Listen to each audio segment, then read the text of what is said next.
বেগম খালেদা জিয়ার চলে যাওয়া বাংলাদেশের রাজনীতিতে এক মহাকালের সমাপ্তি, যে কাল জাতীয়তাবাদ, ধর্মীয় মূল্যবোধ ও গণতন্ত্রের প্রশ্নে আপোষহীন ছিল। বুধবার তার শেষ বিদায়ে আবারও প্রমাণিত হয় যে তিনি কেবল বিএনপি নয়, জাতীয় ঐক্যের প্রতীক হয়ে উঠেছিলেন।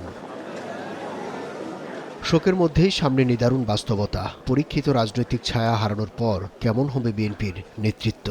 আমি মরহুমা বেগম খালেদা জিয়ার বড় সন্তান তারেক রহমান। দলের ভারপ্রাপ্ত চেয়ারম্যান তারেক রহমানই এখন বিএনপির প্রধান মুখ। রাজনৈতিক বিশ্লেষকরা মনে করেন, কার্যত 2018 সাল থেকে দলের উপর তার নিয়ন্ত্রণ। 17 বছরের নির্বাসন আর জানাশোনা আরও পরিপক্ক করে তুলেছে তাকে। তারেক জিয়ার নেতৃত্বের প্রতি এই দেশের মানুষের যে আস্থার জায়গাটা, সেটা কিন্তু ইতিমধ্যেই তার যে গণসংবর্ধনায় বিপুল সংখ্যক মানুষের উপস্থিতি এবং গণসংবর্ধনার জবাবে তারেক রহমানের যে বক্তব্য, সেগুলো তার রাজনৈতিক পরিপক্কতার নিদর্শন। প্রুফ করা যে তার পার্সোনাল কোনো ইন্টারেস্ট তিনি দেখাবেন না, বরং দেশের স্বার্থে পুরোপুরি নিজেকে নিবেদিত করবেন।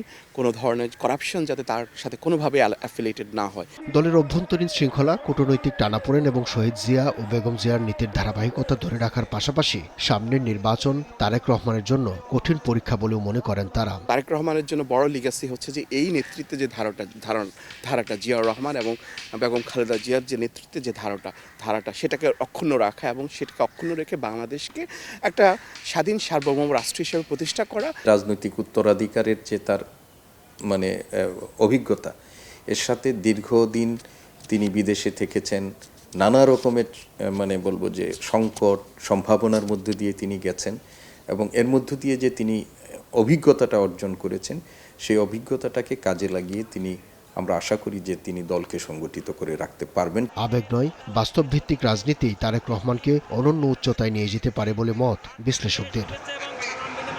আব্দুল্লাহ শাফি, সময় সংবাদ, ঢাকা।